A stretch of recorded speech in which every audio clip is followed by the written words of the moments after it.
The Stanley Leisure Centre Sports Hall was a hive of activity as the second weekend of the Falklands Games saw the four teams, Aquila, Fortuna, National Sports Council and Polar Seafish, battle it out in volleyball, badminton, basketball and netball. With just 4 days to recover from the previous weekend's sporting action, some competitors were left feeling slightly worse for wear. Last week was hard on the body, like really hard. So we had swimming, sprinting, then another run cycle, loads of rugby and football, so it was really tiring for the body. But I think we came out quite well. I think we definitely won like the swim and the run cycle and maybe the athletics, so I think we're doing quite well in the table. Last weekend definitely had an effect on this weekend, as I'm sore. I think everyone's a bit sore. We've had people go out because of injuries and their hamstrings especially. Yeah, I was still sore from the cycle and the running, to be honest. Like my quads and my hands were all gone. But I mean, overall, this weekend's been pretty good so far, and my legs haven't been too bad. So. Injuries aside, it was time for athletes to face the music and hit the court for volleyball. Renowned for being a tough and enduring sport, the volleyball matches weren't shy of energy and excitement.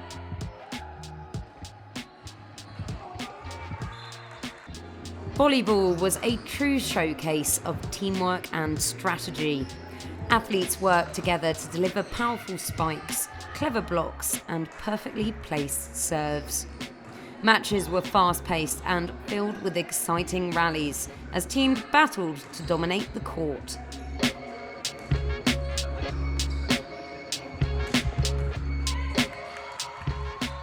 It was time for Aquila to take on National Sports Council, but not before talking tactics for the match.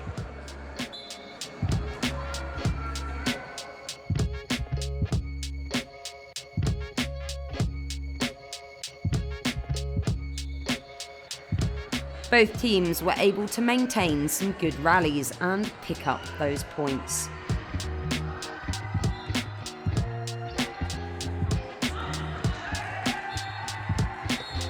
Although it was a very close match, National Sports Council just pipped Aquila to the post, coming out on top.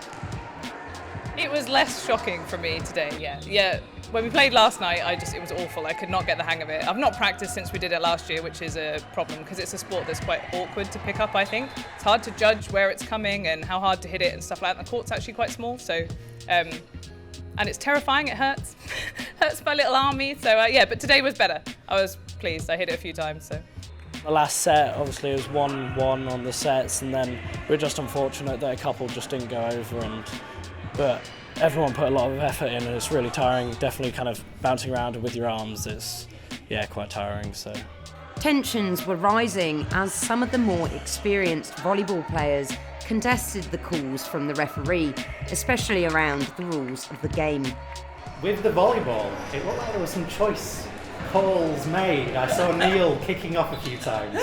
I think they were maybe quite strict with the rules because we had some quite experienced volleyball players. So normally the refs are really good. They understand that a lot of us don't play these sports all the time. So there's a little bit of leeway. But obviously, if you play that sport a lot, they're going to make sure you adhere to the rules.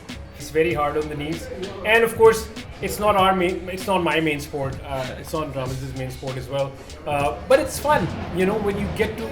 This also gives you an opportunity to try new sports. So, which could potentially bring new people to the sport as well. So, which is also a big plus. It wasn't just about trying out new sports, as athletes got a chance to mix with players of all ages and abilities. The lads that we've got on our team are amazing. And they've all come from, doing PE, GCSE, so they probably know more than we do about a lot of things. But they've been really great. It's a really intense first weekend, 7:30 on a Sunday morning, to get down to Polar Seafish Yard to run and cycle, and they were all there. That's just amazing. Really good commitment. They've been an asset to our team.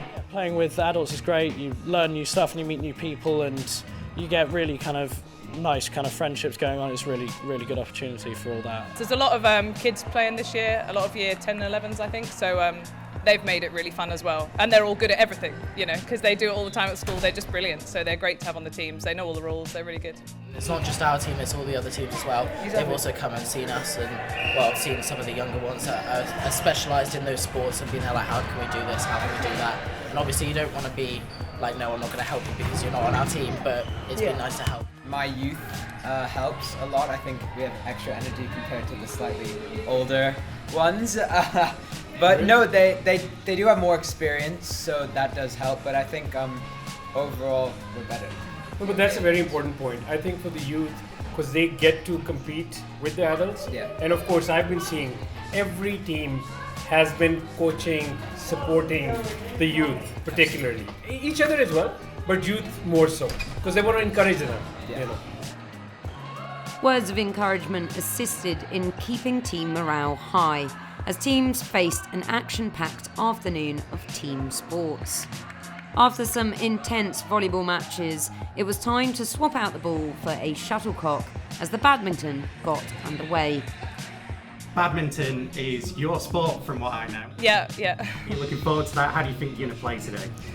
Should be good. Yeah, it's nice to get into a sport where you feel really comfortable, unlike volleyball, which is horrible. Yeah, so it'll be nice to have a racket and play my sport for the afternoon, yeah. Badminton brought a mix of speed and precision, with players demonstrating their agility and focus. From beginners to seasoned competitors, the badminton event welcomed players of all skill levels, with teamwork at the forefront in the doubles matches. You've just done some badminton. We saw you play with Eleanor, I believe. Yep. How did that go? That went really well, yeah, considering she hasn't played much badminton before and it was quite a tough opponent. We did really well, and I'm really happy that we did win in the end. After the badminton, it was time to hear some athlete predictions on how they thought their teams were faring. As a team, you know, we're all, you know, happy enough playing as a team and it's great, but I think unfortunately, National Sports Council have just got ahead on all together. I think you guys are pretty close to the bottom, aren't you? No, not really. Really? Not really. We still have quite a few games to go. Yeah. So hopefully we'll make a comeback. So far, they are ahead of us, but hopefully by the end of this evening, they won't be. I think we're winning, so I'm preferring it to last year, because I think we came second last year with the team I was in, so yeah, it's going well. I'd say we're having mixed success. We had a really tight game of basketball this morning, which we lost by 2 points, and then we had a very tight game with volleyball, which went to 3 sets and we lost. But I think we're doing a bit better in badminton this afternoon. To round off Saturday's sports, teams took to the basketball court to shoot some hoops. Players showcased skill, stamina and teamwork. And how did that go? I mean, it went pretty good. Like, it was a close game, but we managed to pull it off in the last couple of seconds. And yeah, it was overall a good game. Basketball is not really a very good common sport between the team. Like, a lot of us do play it here and there, but not a lot of people play it full time, so it was actually really good to see all of us taking part and actually having a go at it in general. And obviously you guys have just done the basketball, and you look like you're on fire on the court. How did it go? Well, we won 2 games this morning, so we knew that we ended up as first, so we did play a little bit easy. We let everyone play, so we lost against Team Aquila, who played great, Safraz especially, with his scoring, and I think at the end of the day it was a quite great game. Basketball brought out the competitive spirit of the games, with teams pushing each other to their limits. So which games have you two played against each other? So pretty much all the games. Pretty much everything. We'll get you in basketball today then. Yeah, so we'll see. Yeah. Basketball, we're up against these guys. Maybe not, but we're going to try our best. Is there going to be some tension in the house tonight if there's... Oh yeah, I hope I don't get grounded if I beat you. There's been a lot of tension in the house, let me just tell you that. It was time to put these words to the test as father and son Sarfraz and Ramiz went head-to-head during the final basketball game, representing Aquila and Polar Seafish. With thrilling finishes and strong displays of skill, basketball was a highlight for both players and spectators. After the sporting action had wrapped up, it was time for celebration and to announce which team came out on top. The weekend concluded with an awards ceremony where athletes from all events were recognised for their efforts and achievements. From individual performances to team triumphs, the closing ceremony celebrated the hard work and dedication of every participant. Team Fortuna took 4th place with 23 points. It was a close call for 3rd and 2nd place, with Aquila getting 29 points and Polar Seafish just pipping them to the post by 2 points. For the first time in Falklands Games history, Team National Sports Council took the top spot with a total of 36 points. Special recognition was given to athletes who went above and beyond, with Kirsty Bailey and Ramiz getting recognised. With the final weekend of the Falkland Games coming to a close, this year's event proved the incredible power of sport to unite and inspire. I think it's fantastic, and looking around, looking at the participation, particularly from the different age groups. So I think this year more than last year, a good spread of sports, male, female competitors, and a lot more, I think, youngsters coming up through and participating. That was sort of shown up in the makeup of the teams that were here. So a great well done for everyone. I think that the standard of Falkland Island Games is going up every year. So this is my 3rd one, and I've seen that the quality of players, the competition itself, I think it's a much higher level this year. We had a big number of new entries that haven't done the Falkland Games before, so it was brilliant to once again see people come and try new sports, new things. Some people is maybe not normally athletes and they still came and give it a go, and then obviously there's a lot of participants which normally would not do one or the other sport and still had a go. We've had people come along to Badminton Club for the last few years who really joined us because of this competition, so it's really good for just introducing everyone to different things and let them have a go.